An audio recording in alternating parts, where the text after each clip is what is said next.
Baie hartlik welkom ook aan ons aanlyn kykers by hierdie geleentheid. Ons sê 'n besonder welkom aan ons moeders. Mag julle 'n baie geseënde Moedersdag hê. En dankie vir elkeen wat in ons lewe 'n moederlike rol speel. Nou ek het besluit ons gaan vanoggend hier op Moedersdag so 'n bietjie Bybelvas hou. Ons gaan 'n bietjie praat oor ma's in die Bybel. En ek gaan julle nou toets, die van julle wat nou aanlyn is, gaan my nou ongelukkig nie kan antwoord nie, maar die wat saam met my is, gaan my vanoggend help om te sê, wie is die ma's in die Bybel waarvan ons weet, en die belangrikste is dat ons vanoggend gaan luister oor die storie van 'n skoondogter. En kom ons kyk, ons gaan oor haar skoonma praat ook, maar ons gaan uiteindelik oor die skoondogter praat. Kom ons begin en ons sê vir mekaar, as ons op Moedersdag oor ma's in die Bybel praat, dan moet ons vir mekaar sê, wie sou julle sê is 'n ouer ma met die leidraad? Sy was ouer as 100 jaar oud toe sy ma geword het, en ons lees so naaste by in Genesis van haar. Is iemand wat kan help daar? Ek dink dit was tannie Sarah. Dis reg. Julle is heeltemal reg.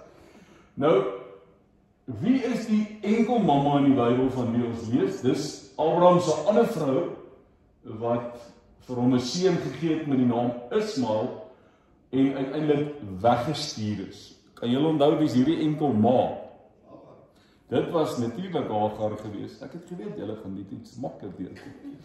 Dan was daar 'n ma wat ons sê nou imperfekte ma, maar 'n ma wat so 'n bietjie bevooroordeel was. Sy was in die eerste plek 'n mooi ma, maar sy was 'n ma van 'n tweeling, Jakob en Esau, en sy het die ou dingetjie gedoen wat ma's tog nie moet doen nie. Sy het vir Jakob voorgetrek. En julle onthou wie was sy? Dit was Rebekka, jy is 120% reg. Dit was Rebekka. Dan moet ons vir mekaar sê, ons lees ook van 'n mamma wat iemand aangeneem het. Nou, julle gaan heel waarskynlik al weet, dis 'n vrou wat 'n baba met die naam van Moses aangeneem het, nadat sy eie biologiese ma hom in 'n mandjie weggesteek het in die rivier, sodat sy sy lewe kan red. Kan julle onthou wie was hierdie mamma wat 'n baba aangeneem het? Die Farao se dogter, natuurlik, die Farao se dogter. Ons trek op by 4 en 10. Kom ons sê vir mekaar, wie was, en hier gaan ek julle dalk so bietjie uitvang, maar kom ons kyk, julle verras my weer eens. 'n wyse ma figuur, want ek net gesê, daar's mense in ons lewe wat nie noodwendig 'n ma is nie, sy is nie noodwendig jou ma nie, maar sy speel 'n rol. So wie was 'n wyse ma figuur? Ons weet nie of sy kinders gehad het nie, maar sy was soos 'n moeder, en hulle het haar genoem 'n rigter, 'n leier en profeet vir die hele volk. Ons lees van haar in Rigters, as my bril nou nie op is, ek dink daar staan 4, Rigters 4. Kan julle onthou wie sy was? Dit was Deborah, natuurlik. Ja, dit was Deborah. Goed, die volgende een behoort almal te weet. Sy was die vrou van Elkana wat kinderloos was en baie graag 'n ma wou wees, en by die tempel gaan bid het, en uiteindelik 'n seentjie gekry het. As ek nou die Bybelvers gee waar ons kan lees, dan gaan julle dadelik weet. Wie is die mamma wat gebid het? Hanna, wat gebid het vir Samuel by die tempel. Dan 'n interessante een is dat ons lees in die Bybel ook van 'n mamma wat in 'n tweede huwelik was. Sy was Salomo se ma, en sy was een van koning Dawid se vroue wat eers met 'n ander man getroud was. Batseba, ja, kyk aan. 7 uit 10. Maar nou sê ek is 12, skus. Maar afval, kom ons probeer. Julle glo dit of nie, hier kom uit die volgende een. Mens lees van 'n skoonma in die Bybel. Haar 2 seuns is oorlede, sy ervaar verlies, maar sy het 'n spesiale verhouding met haar skoondogter Rut. Dis Naomi, ja, daar is sy. So ons gaan vanoggend lees oor Rut, maar ons wil erkenning gee aan 'n huldeblyk bring aan iemand soos Naomi. Dan, wie was 'n onverwagse ma? Dis die ma van Johannes die Doper, wie se man Sagaria was, daar het ek dit wel geantwoord self. Lekker, Elisabeth, wat in haar ouderdom oud geword, swanger geword het. Die volgende een, dat ek myself nie van die oude hande van die computer af. Dit is klaar daar. Wie was 'n jong en let mooi op getroue ma? Die ongetrouwde tienermeisie, wat deur 'n engel besoek is met die nuus dat sy ma gaan word. Natuurlik Maria, daar is sy. Sien, julle is mooi slim. Nou wil ek gehoor, dis nou een van daai's wat ons in moderne taal sou sê 'n rolmodel is of iemand wat mense ondersteun. Ons weet nie of sy kinders gehad het nie, maar sy ondersteun onder andere vir Paulus en ander soos 'n moeder en 'n suster, 'n ondersteunende tannie. Nou, hy mag die grootste challenge van almal wees. Wie wil help? Iemand wat wil help? Jy kon gou al in Romeine 16 gekyk het, maar okay. Dis 'n dame met die naam van Febe. Hoor julle van Febe? Sy was 'n ondersteunende dame. En dan belangrik, die ouma wat 'n voorbeeld was vir haar kleinseun Timoteus en sy geloof beïnvloed het. Jy onthou wie was sy?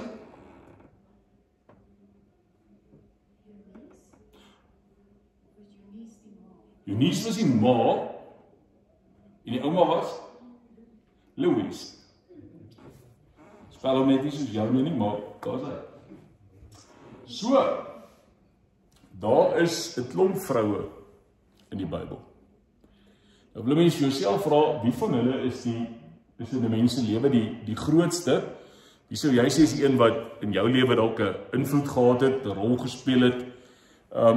En dan het 'n mens nou byvoorbeeld nog nie eers gedink aan iemand soos Eva, wat tegnies die eerste mamma was, Esther wat 'n fenominale rol gespeel het.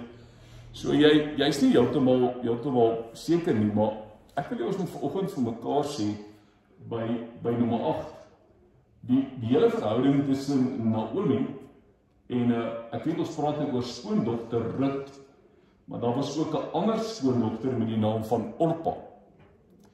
En ek wil regtig vir jou uitnooi, ons gaan saam lees nou vanoggend net 'n paar verse uit Rut hoofstuk 1, maar ek wil jou aanmoedig om hierdie hele mooi storie te gaan lees. Al die 4 hoofstukke van die boek Rut vertel 'n pragtige verhaal van hoe dit afloop en hoe dit uitspeel. So kom wat help, en ek sê net gou wat gebeur. Daar was 'n tyd waarin Rut 1 begin. Ek gaan nou nie dit lees nie, ek sal vir julle opsit wanneer ons kom by wat ons lees. Wat daar hongersnood was in Bethlehem. En Naomi saam met haar man Elkana of Elimelek het weggetrek Moab toe. 2 seuns gehad, Maglon en Kilion, en hulle het hulle self daar gevestig. Terwyl hulle in Moab is, sterf Elimelek en ma en haar 2 seuns bly agter. Hulle 2 trou intussen met 2 Moabitiese vroue, Orpa en Rut. En dan vir so 10 jaar gelukkig totdat Maglon en Kilion sterf. En hier sit ons tegnies met 3 weduwees by mekaar. En kom daar 'n dag en 'n tyd wat Naomi sê, maar haar skoondogters moet teruggaan na hulle mense toe. En sy sê hierdie ongelooflike mooi ding, sy sê, julle moet liewer teruggaan na julle ouer huise toe, mag die Here sy liefde aan julle bewys, soos julle aan die oorledenes en aan my liefde bewys het. Mag die Here vir elkeen weer 'n goeie man in die heenkome gee.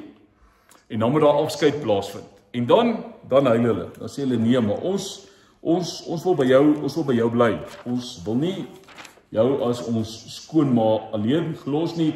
ons wil saam gaan na jou volk toe. En toe sê hy weer, julle moet baie mooi dink, julle moet regtig, en kan ek dit maar verskoon dat ek dit so sê, julle mind opmaak en mooi dink. Sy vra, stadium, sy sê, waarom sou julle saam met my wou kom? Hulle het weer gehuil, en uiteindelik Orpa sê, toe weet jy, ek gaan terug. En dan die gesprek tussen Naomi en Rut, begin in vers 15 en dan sal ek vir ons oorsit na 16 toe. Uiteindelik vers 15, toe sê Naomi, kyk jou skoonsister het teruggegaan na haar volk en haar gode toe, gaan jy ook saam met haar terug. En dan lees ons vers 16. Maar Rut het geantwoord, moet my tog nie dwing om van u af weg te gaan en om te draai nie, want waar u gaan, sal ek gaan, waar u bly, sal ek bly, u volk is my volk, u God is my God, waar u sterf, sal ek sterf, en daar sal ek begrawe word. Ek dink een van die Bybelverse wat ons almal dalk met ouer vertalings ook geleer het, ek dink daai stukkie van waar u bly, het ons geleer is, waar u vertoef, daar sal ek vertoef. Met ander woorde, daai hele ding van Rut wat sê, ek bly hier, ons daar gaan nêrens, ja. As ons aangaan, vers 17, dan sê Rut, ek lê eet af voor die Here, net die dood sal ons skei. Interessant, vers 18, hier sien Naomi dat Rut haar mind opgemaak het. Naomi het besef dat Rut vasbeslote was om saam met haar te gaan en sy het opgehou om haar te probeer ompraat. 19, hulle twee is toe saam na Bethlehem toe, met hulle aankoms in Bethlehem was daar groot opgewondenheid in die stad en die vrouens het gesê, maar dis mos Naomi. En nou wil ek net vir jou ietsie sê, jy kan dit rustig gaan lees, ek gaan dit nou nie verder lees nie, maar jy kan lekker daarna gaan kyk. Die belangrike is dat nie daarna is Naomi's eerste reaksie, asseblief, moet my net nie meer Naomi noem nie. Noem my Mara, want my lewe het bitter geword, my lewe is vol toe ek weg is, ek kom leeg terug. Sy het selfs 'n ding wat sê, die Here het teen my gedraai, en so het Naomi uit Moab teruggekom en Rut, haar Moabitiese skoondogter was by haar. Hulle het in Bethlehem aangekom aan die begin van die garsoes. En dan wil ek jou nou nooi, gaan lees asseblief hoofstuk 2, 3 en 4 en sien net hoe mooi hierdie verhaal homself uitspeel. As ons kyk, wil ek graag hê, ons moet vandag vir mekaar sê, wat leer ons by Rut? Wat leer ons by 'n skoondogter? Eintlik oor haar skoonma. Want ek weet as ons praat oor skoondogters en ons praat oor skoonmaas, jy kan seker sê skoonseun, skoonpaas, ek sal nou nog iemand soek vir Vadersdag wat ons die een kan toepas, maar vandag skoonmaas, skoondogters. Hoekom op Moedersdag oor Rut praat? Ek dink belangrik is dat ons mekaar moet sê, as jy na Jesus se geslagsregister in Matteus 1 gaan kyk, dan sien jy Rut se naam daar staan. So sy was onder andere die ouma grootjie van Dawid gewees, en sy kom voor in die geslagsregister van die Here Jesus Christus. Jy sou vra, gaan dit oor haar loyaliteit, buitengewone loyaliteit teenoor haar skoonma Naomi? Was dit omdat sy hierdie geweldige keuse gemaak het vir God en sy mense?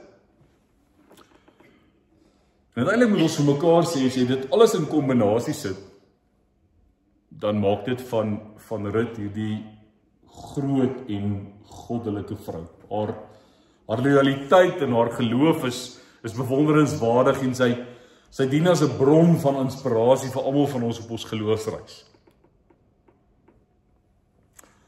Ek sê weer, dit bly een van die juweelboeke in die Bybel. Die boek Rut. Is nou regtig iets wat jy vanmiddag lekker kan lees. Want dit gaan nie oor wreedheid nie, en dit gaan nie oor goddeloosheid nie, daar's nie slagoffers nie, daar's nie wraak en geweld nie. Dis voorbeelde van deug en moed, en geloof en ywer en liefde. Tuurlik hartseer, dit kan ons nou nie uithaal nie. En daar's hierdie geweldige loyaliteit. Ek het reeds gesê, aanvanklik 'n man en 'n vrou met hulle 2 kinders, later 3 gelukkige egpare, uiteindelik 'n weduwee toe die man sterf, uiteindelik 3 weduwees toe al die mans dood is. Later draai Orpa om, Naomi en Rut bly agter. Uiteindelik vertel dit van hongersnood, van voorspoed en skeiding in 'n vreemde land. En uiteindelik is daar by Naomi 'n stuk heimwee om terug te gaan na haar land van oorsprong toe. Sy verlang. Ek sê deur die gedeelte wat ons gelees het seker een van die mooiste belydenisse van menslike liefde wat daar is, wanneer Rut hierdie mooi ding sê, wat sê, waar jy gaan ek, en ons gaan saam, jou God, my God, ongelooflik. 'n vrou wat uit 'n wêreld kom, wat jou mond hang oop as jy haar toewyding aan God sien. Want die tradisie en die kultuur waaruit sy kom, is net nie iemand van tradisie en 'n kultuur wat met God iets te doen wil hê. En hierdie hele hoofstuk, hierdie hele boek eindig met 'n mooi einde, wanneer sy verwelkom word in die erfenis van Israel, en sy deel word van die geslagsregister van Jesus. Nou sê vir my, wat is dit van Rut? Van 1 tot 4 lees jy oor God se voorsienigheid. Ons het 'n klomp wat as vrae. Ek dink jy is jy vir jouself moet vra, wat as Elimelek en Naomi nie na Moab gegaan het? Met ander woorde, as daar nie hongersnood in Bethlehem was, onthou nou net, Bethlehem beteken mos huis van brood. So die huis van brood was leeg. Nou hoor julle al, as ons sê sy kry plek in die geslagsregister van Jesus, dan sê ons mos hy is in Bethlehem in Judea gebore. Hy is ook in die huis van brood. En wat die brood is wat lewe gee, het die huis van brood weer kom volmaak met sy teenwoordigheid.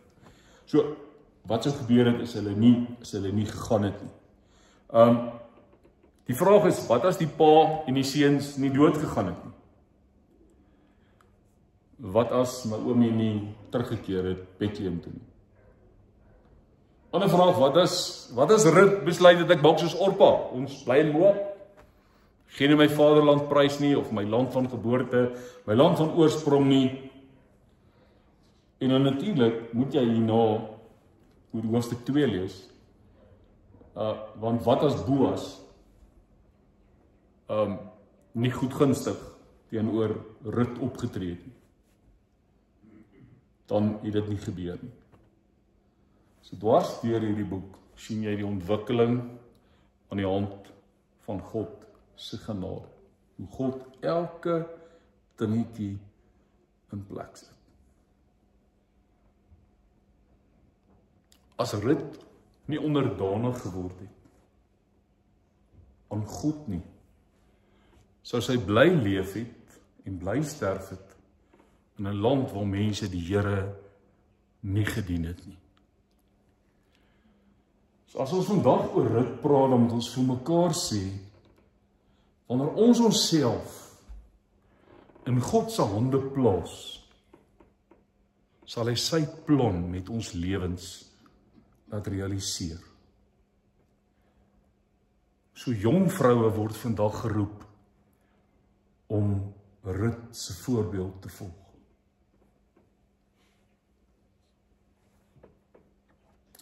Belangrik. Ek sê die Rut was 'n vrou wat haar mind opgemaak het. En toe sy dit gedoen het, toe hou sy daarby. So sy het 'n bepaalde keuse gemaak. En ek en jy moet nooit die maak van 'n keuse onderskat nie. Want 'n keuse het altyd verantwoordelikheid en gevolge. Nou sê ek weer, kom ons sê die twee skoonsissies by mekaar. Ons sien vir Rut en ons sien vir Orpa. En dadelik moet ons mekaar sê, moenie te hard wees op Orpa nie, moenie met haar raas nie. Sy is groot gemaak in 'n huis waar die mense daarteen gekant was dat jy jou geboorteland verlaat. Moabiet van oorsprong, so in hulle lering was hulle gekant daarteen dat 'n mens jou nasionale gode verwerp. So ek sê weer, neem daarmee in ag haar keuse, maar nie selle moet 'n mens vir jou sê, kyk na Rut se keuse. En dan hoor jy dat Naomi beide die skoondogters aangespoor het om terug te draai. So Orpa staan op die rand van 'n besluit en sy kon nie met die wêreld waar sy gebly het breek nie. Haar hart was in Moab en sy laat Rut en Naomi gaan.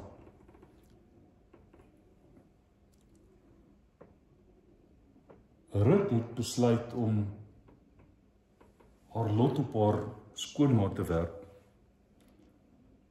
en haarself te verbind aan Naomi se God. En sy het nie teruggekyk nie. Uiteindelik 'n besluit wat finaal was, wat onherroepelik was. Wat my dan vandag by die skoonma bring. Skoonma met die naam van Naomi. Rut se besluit is 'n huldeblyk oor die getuienis van 'n skoonma.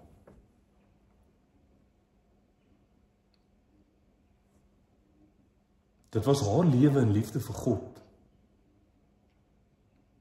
wat gemaak het dat Naomi uiteindelik kies, of dat Rut uiteindelik kies, te sê, waar u gaan sal ek gaan. U God is my God, waar u vertoef sal ek vertoef. En daarom op Moedersdag vandag is dit vir my belangrik dat ons huldeblyke bring, dat ons nadink oor al die mense in ons lewe wat moederlike figure is en was.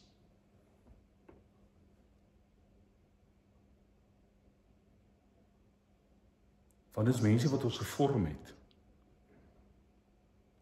Dit is mense wat in ons lewe 'n verskil gemaak het. Dit is wat gemaak het dat ek en jy vandag is wie ons is.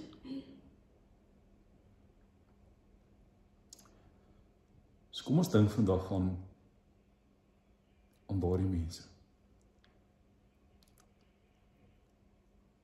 En dan wil ek vir jou vra, jy moet ook aan hierdie skoonma dink, Naomi. Want Naomi het iets buitengewoon reg gekry. Naomi het daarin geslaag om met haar lewe mense en by name vir Rut na God toe te trek. Ek sê weer, Rut moes 'n keuse maak wat onherroepelik was, wat finaal was. En 'n groot invloed op daai keuse was dit wat sy in Naomi gesien het. So wat moet ek en jy vandag vir mekaar vra? Of ons nou maas of paas of maakie saak wie is nie. trek my lewe ander mense na God toe? Is my geloof aantreklik en aansteeklik verander?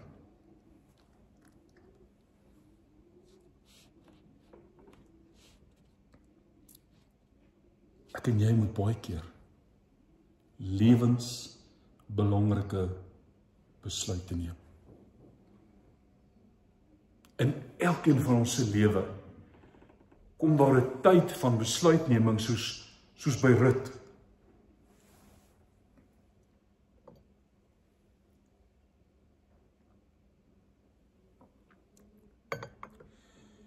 Kom ons sê maar vir mekaar. Om die regte keuse te maak is nooit maklik.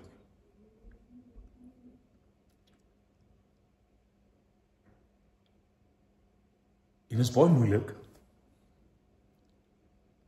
om vanuit die onbekende, van die bekende, te skuif na die onbekende. Om 'n besluit te neem om die bekende te verlaat en die onbekende te betree. Want ons sukkel om hier te laat los en te laat gaan.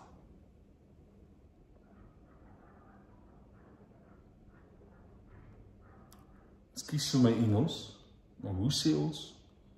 Rather the devil you know than the devil you don't know. Ek sukkel liewe hier, as wat ek nie weet waarom ek hier gaan sukkel nie. Rut eindig met 'n gelukkige einde. Bewys van die krag van geloof en regte keuses. So ek wil jou vandag nooi, weer eens gaan lees die hele boek Rut.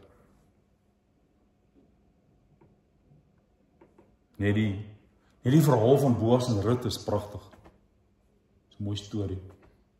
Uiteindelik fenomenaal goed voorsien. Maar dis 'n verhaal wat ons herinner daaraan dat ons almal se lewe 'n gelukkige einde kan hê. Dat ons uiteindelik ons rug ook kan draai op 'n ou land. Dat ons iets kan agterlaat en dat ons kan aangaan. Verbind met oortuiging en toewyding aan die opgestane Here Jesus Christus, wat later uit hierdie nageslag gebore sal word. So, ouma Grootjie Rut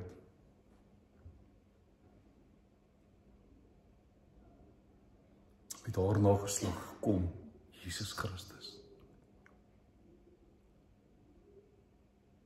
Wat ook gekies het.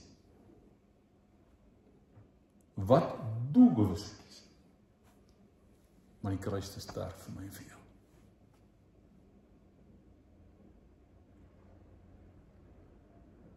Wat opgestaan. Wat vir ons die Heilige Gees gegee het. Om ons deur die onbekende land te lei. Wanneer ons hierdie lewensveranderende keuses maak, het ons hoef bang te wees. Ons gaan dit net nou sing ook. Die Here lei ons deur die onbekende land. So mag ek jou nooi vandag om dankie te sê vir hulle wat in jou lewe verskil gemaak het en maak.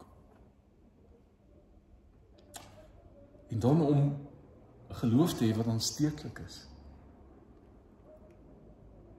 Maar terselfdertyd te weet, ek kan maar keuses maak. En God is daar. Jesus het vir jou gekies. Kies vandag ook om oortuiging, toewyding, jouself aan hom te verbind. Kom ek gee vir jou tyd om so 'n bietjie stil te word.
Here, ons sê vir U so baie dankie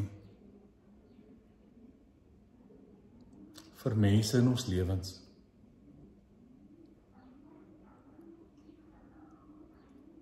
Mense wat vandag dalk langs ons sit.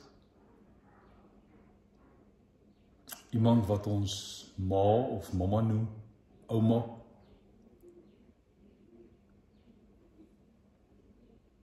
Iemand vir wie ons tannie sê, nadat ons eie ma dood is.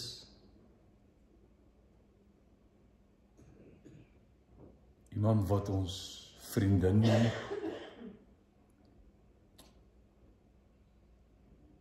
Iemand wat ons vandag net herken. En aan wie ons erkenning wil gee. Wat die rol van 'n ma in ons lewe vervul. Dankie vir hierdie kosbare en spesiale mense. Dankie vir wat hulle vir ons doen.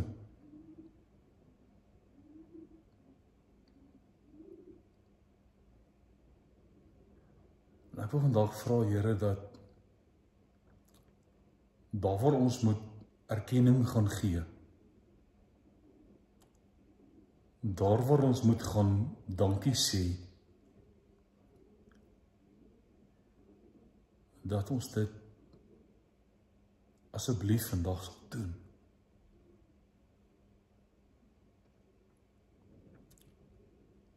Want die tyd en die geleentheid om dankie te sê, is by tye finaal verby.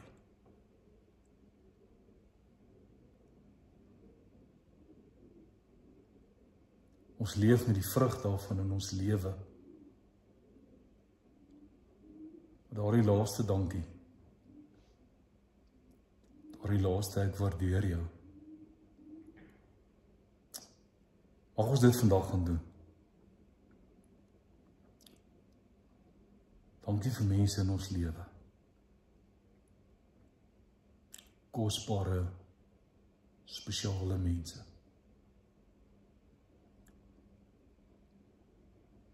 En hoewel ons fokus vandag op mamas val,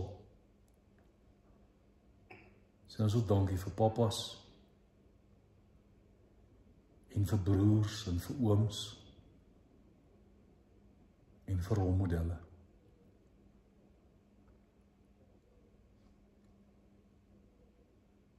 As ons daar moet gaan dankie sê, gaan waardering uitspreek, nagedagtenis gaan eer. Mag ons dit doen, voor dit te laat is. Mense is God se geskenke. En dankie vir al hierdie kosbare, spesiale geskenke in ons lewe. Ons eer U vandag as ons Here. Mag ons hierdie dag vandag geniet, saam met mense wat vir ons lief is. Ons eer in Jesus se naam. Amen.